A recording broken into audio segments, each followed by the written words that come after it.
Summary channel. In this video we're going to discuss the most important events that took place during the previous 12 hours. We have lots of very interesting updates, so let's start.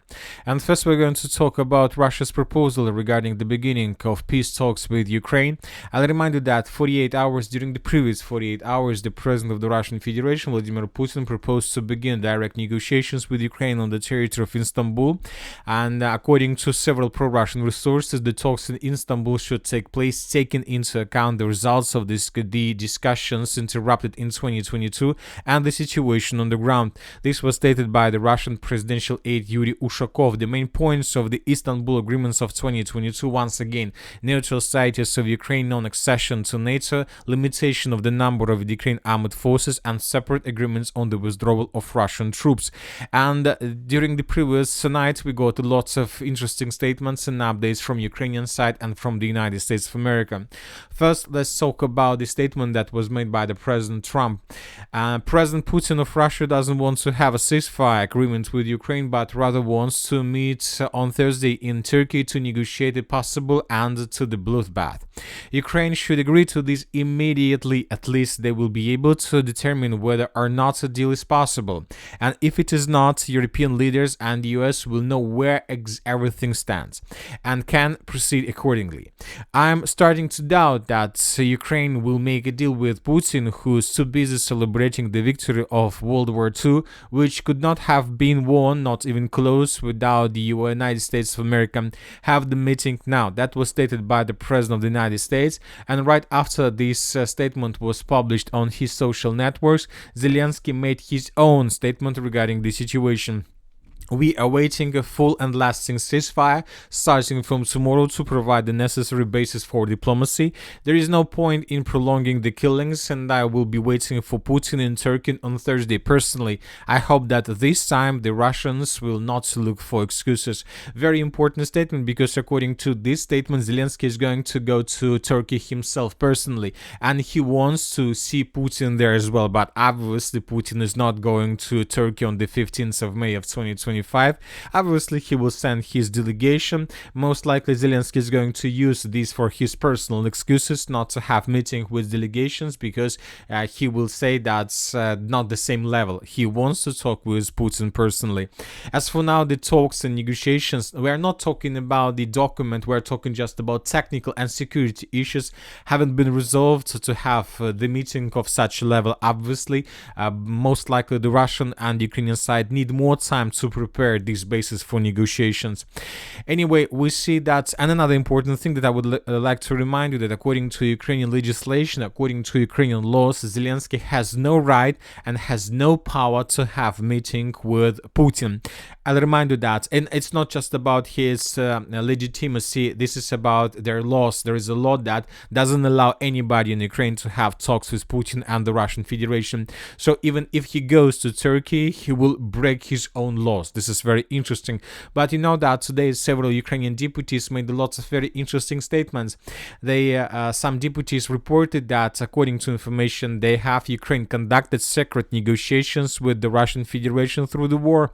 He says that this took place during 2022, 2024, and was not limited to 2 or 3 meetings. Another important thing that this deputy is adding is that all of those meetings ruined because of Zelensky, because of his personal attitude to the situation. So we see that Ukrainians are saying that they're planning to go to Turkey, but when talking about Turkey and when talking about Erdogan administration, we have a lot of interesting things. First of all, Zelensky will arrive in Turkey on Thursday, even if Russia does not agree to a ceasefire. So this is a very important thing. But when talking about Erdogan's administration, according to information we have, Erdogan's administration told RIA Novosti that there is no information about Zelensky's plan to visit Turkey on May 15th. So as we can see, Zelensky and his team made lots of statements regarding their possible plans to visit Istanbul and to have direct negotiations with the Russian Federation. But when talking about technical questions, we see that there is no preparations for this. So of course, let's wait and see. There are still a lot of jobs, there are lots of days before the beginning of these possible direct talks, and maybe these preparations are going to start today. Anyway, now let's return back to the ground and let's discuss the situation along the line of combat contact. attacked because the Russians, despite all these statements, all these things, continue their special operation. And first, let's talk about the Zaporozhye area. After a very long operational pause, the Russians resumed their attacks and their activities in this area.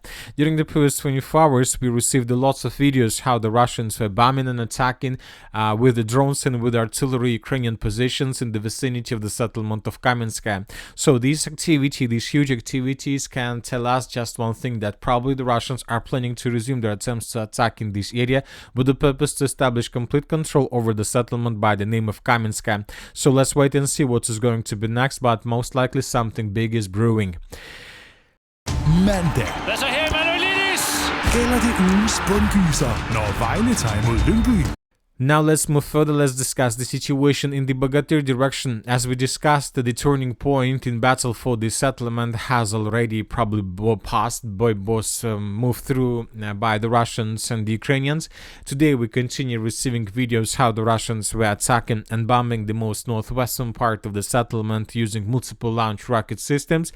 But when talking about several sources, according to information we have, the Russians during the previous 24 hours managed to improve their positions in this settlement completely. We have some adjustments on the map that were provided us by several pro-Russian resources, and according to them, by the morning of the 12th of May of 2025, the Russians established complete control over this part of the settlement. If this information is correct, if this information is true, then we see and we understand that most likely the Ukrainians would be forced to fall back from the settlement of Bogatyr during the next 24 or 48 hours, and probably this upcoming night between the 12th and the 13th of May is going to be a decisive night for the Ukrainians, when they will have to make this decision to fall back from the settlement. Otherwise, they would be caught in cold by the Russians without any chances for successful evacuation. At the same time, the Russians continue developing their offensive operation in the direction of the settlement by the name of Alexeyevka. According to pro-Ukrainian sources, as you can see, they have colored huge territories as a contested area or the gray zone, which means that there are already Russian soldiers somewhere in the fields in the north to the northeast of the settlement of Alexeyevka, and the Russians continue advancing, trying to dig in deeper and to prepare a very powerful foothold before offensive operation in the direction of settlement. Obviously, we understand that if Ukrainians lose control over the settlement of Bogatyr, most likely they would be forced to fall back from the settlement of Alexeyevka within the next probably 5 days after the loss of Bogatyr. So it's just a matter of time when everything will be finished here. When talking about Novopavlovka direction, according to several pro-Russian sources, there are very heavy clashes on the western outskirts of the settlement of Goryokovo. So the Russians, according to several pro-Russian sources, by the morning of the 12th of May of 2025, have established control for over more than 90% of the settlement. Just several buildings and constructions on the most western and the northwestern parts of the settlement are still under complete Ukrainian control. If the situation is correct, if this information is true, then most likely this upcoming day is also going to be decisive for the Ukrainians, and most likely during the upcoming night, the armed forces of Ukraine on the territory of Goryokovo would be forced to fall back further in the western and the northwestern direction towards these three lines and these fields. Now let's move further. Let's discuss the situation in the Pokrovsk direction, where the Russians continue their offensive operation. This morning we got additional updates from several pro-Russian reliable resources, and according to them, during the previous 24 hours, the Russians managed to improve their positions in the village of Zverevo. So summarizing everything, by the morning of the 12th of May of 2025, the Russians established complete control over this territory. This is very important bridgehead for the Russians before further offensive operation in the direction of the city of Pokrovsk. We see that the Russians slowly but step by step are trying to improve their positions and to take under complete control the entire southwestern part of the settlement. As soon as the Russians are able to establish complete control over this territory, we can start counting days when the probably major battle for the city of Pokrovsk is going to start. Now let's move further. Let's talk about the Kliban-Byksky pockets. During the previous 24 hours, we had a lots of very important updates. The most important one is coming from the area of the village by the name of Romanovka.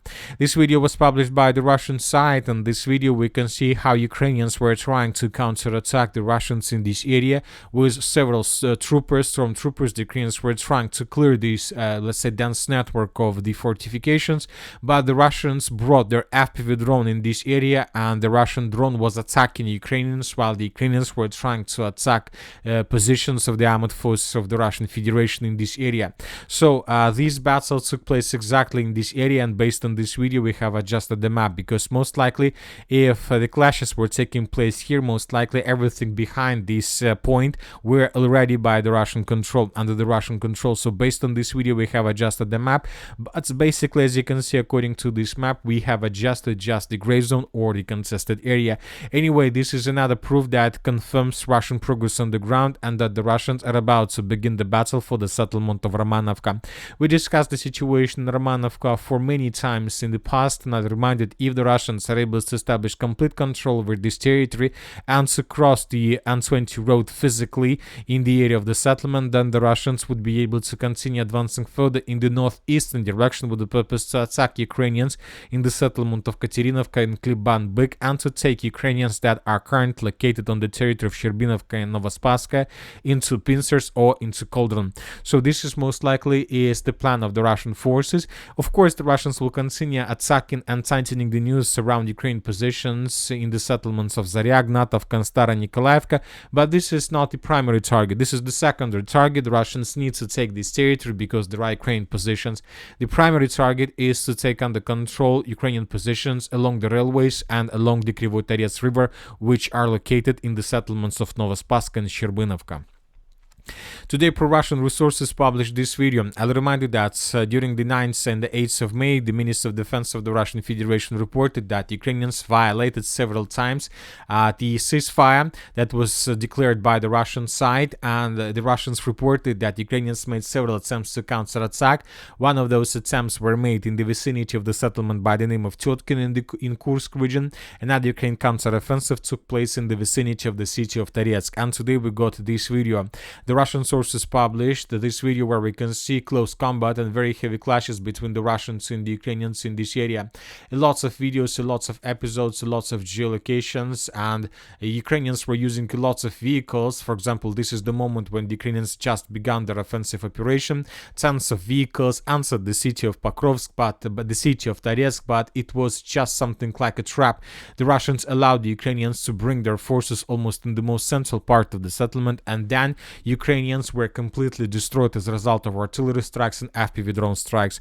Additional article was published by pro-Ukrainian sources Deep State.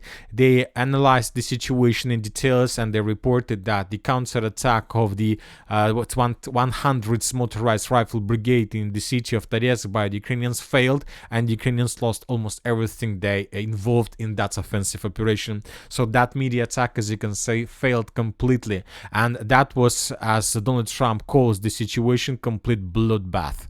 Now let's move further and let's discuss the situation in the Kupiansk direction. After a very long operational pause, the Russians resumed their attempts to attack along the river of Oskol in the northern and in the southern direction. Several pro-Russian resources reported that the Russians managed to improve their positions in the direction of the settlements of Glushkovka in the vicinity of Kolesnikivka, and that the Russians managed to improve their positions in the direction of Novokrugliakovka. So maybe the Russians are planning to continue further, or maybe the Russians took under control positions that were abandoned by the Ukrainians. Currently, it's very